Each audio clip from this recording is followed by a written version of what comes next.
Hello, नमस्कार दोस्त। आप सभी का आपका स्टडी ज्ञान में बहुत बहुत स्वागत है। आज हम लोग पढ़ेंगे क्लास 10th का सब्जेक्ट सोशल साइंस है। चैप्टर का नाम है कृषि संसाधन। देखते हैं क्वेश्चन नंबर 1। मतलब महाराष्ट्र किस फसल की खेती के लिए प्रसिद्ध है? तो धान, कपास, कहवा, जूट। तो महाराष्ट्र में सबसे अधिक जो खेती होता है कपास की खेती होता है। कपास की खेती के लिए काली मिट्टी के लिए अच्छा माना जाता है, इसलिए महाराष्ट्र में काली मिट्टी पाया जाता है, इसलिए कपास की खेती अच्छा होता है। क्वेश्चन नंबर 2 है, मूंगफली का सबसे बड़ा उत्पादक राज्य कौन है? तो मूंगफली का सबसे बड़ा उत्पादक राज्य बिहार, महाराष्ट्र, गुजरात, कर्नाटक, गुजरात है। याद रखेंगे। उत्तर भारत का कौन सा राज्य गन्ना उत्पादक के लिए सर्वाधिक प्रसिद्ध है? तो उत्तर प्रदेश। भारत में सबसे अधिक गन्ना उत्पादक जो होता है वो उत्तर प्रदेश में होता है। सबसे अधिक चावल उत्पादक पश्चिम बंगाल में होते हैं। रबड़ उत्पादक केरल, कर्नाटक और तमिलनाडु, 3 राज्य में सबसे अधिक रबड़ की उत्पादन होता है। 4 नंबर क्वेश्चन है, रबर की खेती भारत के किस राज्य में की जाती है? तो केरल, गुजरात, आंध्र प्रदेश, तो छत्तीसगढ़। छत्तीसगढ़ नहीं, केरल होंगे, सॉरी। नेक्स्ट क्वेश्चन है, दक्षिण भारत में सबसे अधिक गन्ना उत्पन्न करने वाला राज्य कौन है? दक्षिण भारत में तो महाराष्ट्र होंगे। उत्तर भारत में तो उत्तर प्रदेश होंगे। ये क्वेश्चन थोड़ा सा देखना है।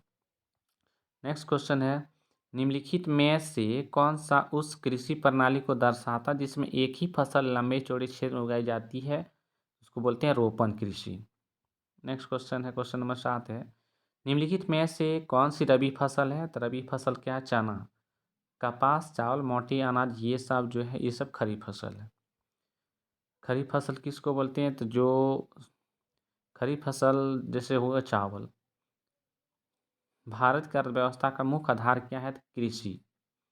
भारत की अर्थव्यवस्था का मुख्य आधार क्या है? तो कृषि। नेक्स्ट क्वेश्चन है, ग्रीष्मकालीन पर्याप्त वर्षा किस फसल की खेती लिए उपयुक्त है? धान। पंजाब किस फसल का सर्वप्रमुख उत्पादक है? तो गेहूँ। यानी सबसे अधिक गेहूँ का उत्पादन जो होता है वो पंजाब में और हरियाणा में होता है। इनमें कौन राज्य चाय का प्रमुख उत्पादक है? तो सबसे अधिक जो चाय होता है उत्पादक वो है असम। और क्वेश्चन अगर पूछ देगा कि 2 राज्यों के नाम बताएं जहाँ चाय चाय का ज़्यादा उत्पादक करता है, तो असम हो जाएगा और एक पश्चिम बंगाल और दार्जिलिंग। नेक्स्ट क्वेश्चन, कहवा का सबसे अधिक उत्पादित किस राज्य में होता है? तो कर्नाटक। नेक्स्ट क्वेश्चन है, क्वेश्चन नंबर 13 है, निम्नलिखित में से कौन सी फलीदार फसल है? तो दालें। नेक्स्ट क्वेश्चन है, सरकार निम्नलिखित में से कौन सी घोषणा फसलों को सहायता देने के लिए करती है? तो न्यूनतम सहायता मूल्य। नेक्स्ट क्वेश्चन है, निम्नलिखित में से भारत की कौन सी पेय फसल है? पेय फसल यानी जो पीने वाला फसल को पेय फसल बोलते हैं। तंबाकू नहीं होंगे, कॉफ़ी कॉफ़ी होंगी, चना मूंगफली नहीं होगी, कॉफ़ी होंगी। नेक्स्ट क्वेश्चन, निम्नलिखित में से कौन सी खाद्यान्न फसल है? चावल। नेक्स्ट क्वेश्चन है, निम्नलिखित में से भारत में किस फसल की उपज सबसे अधिक होती है? तो बाजरा। भारत में सबसे अधिक जो है विश्व में सबसे अधिक जो फसल को उत्पन्न होता है वो है बाजरा। नेक्स्ट क्वेश्चन है, स्थानांतरणशील कृषि पद्धति को पश्चिमी घाट में किस स्थानीय नाम से जाना जाता है? कुमारी। आगे क्वेश्चन, निम्नलिखित में से कौन भारतीय कृषि की विशेषता है? जीवन निर्वाह कृषि, खदान की प्रधानता, उत्पादन कम होना, इनमें से सभी। तो इनमें से सभी होंगे, जीवन निर्वाह कृषि भी होंगे, खदान की प्रधानता भी हो, उत्पादन कम होना। नेक्स्ट क्वेश्चन है, वैश्वीकरण का प्रारंभ कब से माना जाता है? 15वीं सदी से, 16वीं सदी से, 17वीं सदी से, 18वीं सदी से। 18वीं सदी से वैश्वीकरण का प्रारंभ माना जाता है। आगे क्वेश्चन, इनमें से किस फसल की खेती के लिए ढालू भूमि आवश्यक है? तो ढालू भूमि के लिए आवश्यक जो है कहवा, कहवा के लिए ढालू भूमि आवश्यक होता है। इनमें कौन रबी की फसल? रबी की फसल जूट, मूंगफली, सरसों, कपास। तो सरसों होंगे। नेक्स्ट क्वेश्चन है, दाल किस पौष्टिक अंश का स्रोत है? तो दाल में सबसे अधिक जो पाया जाता है वो प्रोटीन पाए जाते हैं। कितनी प्रतिशत आबादी के लिए रोजगार के अवसर कृषि क्रियाकलापों से उपलब्ध होते हैं? तो 53.8% जो कृषि पर आधारित होती हैं। नेक्स्ट क्वेश्चन है, अनानास उत्पादन में अग्रणी राज्य कौन है? तो अनानास जो है सबसे अधिक उत्पन्न जो होता है वो मेघालय में होता है।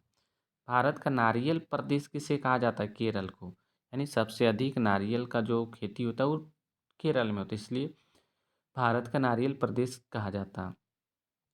ऑपरेशन फ्लड वन योजना किस वर्ष प्रारंभ की गई? तो 1970 में। इनमें कॉफ़ी की किस्म कौन है? रेबिका, लिबेरिका, रोबस्टा, इनमें सभी? तो इनमें होंगे सभी। कर्नाटक में मुख्य रोपण फसल क्या? कॉफ़ी। रबर का सबसे बड़ा उत्पादक राज्य कौन है? केरल। जायद फसलें किस ऋतु में उगाई जाती है? ग्रीष्म ऋतु में। अंतर्राष्ट्रीय फसल अनुसंधान संस्थान है? केरल, हैदराबाद, कर्नाटक, उड़ीसा। तो होंगे हैदराबाद। निम्नलिखित में खरीफ फसल कौन है? गेहूं, सरसों, चावल, मटर। तो खरीफ फसल होंगे चावल। गेहूं, सरसों, मटर ये सब रबी फसल होंगे। बिहार के किस जिले में नहर सिंचाई का मुख्य साधन है? रोहतास, सिवान, गया, पश्चिम चंपारण। तो रोहतास होंगे। नेक्स्ट क्वेश्चन है, इनमें कौन भारतीय उपमहाद्वीप का सुनहरा रेशा गोल्डन फाइबर कहलाता है? चावल, गेहूं, जूट, कपास। तो होगा जूट। आगे नेक्स्ट क्वेश्चन है, दक्षिण भारत में सर्वाधिक गन्ना उत्पादक राज्य कौन है? तो महाराष्ट्र। उत्तर भारत बोलेगा तो उत्तर प्रदेश। नेक्स्ट क्वेश्चन, भारत की कितने प्रतिशत क्षेत्र पर वर्ष में 2 से अधिक फसलें उगाई जाती है? 45% ऐसा है जो कि वर्ष में 2 बार फसल उगाती है। नेक्स्ट क्वेश्चन, झूम खेती भारत के किस क्षेत्र में की जाती है? पूर्वोत्तर में। झूम खेती किसको बोलते हैं? तो इसको झूम खेती को घुमंतु खेती भी बोलते हैं। तो झूम खेती भारत के किस क्षेत्र में की जाती है? तो पूर्वोत्तर में। ये याद रखें।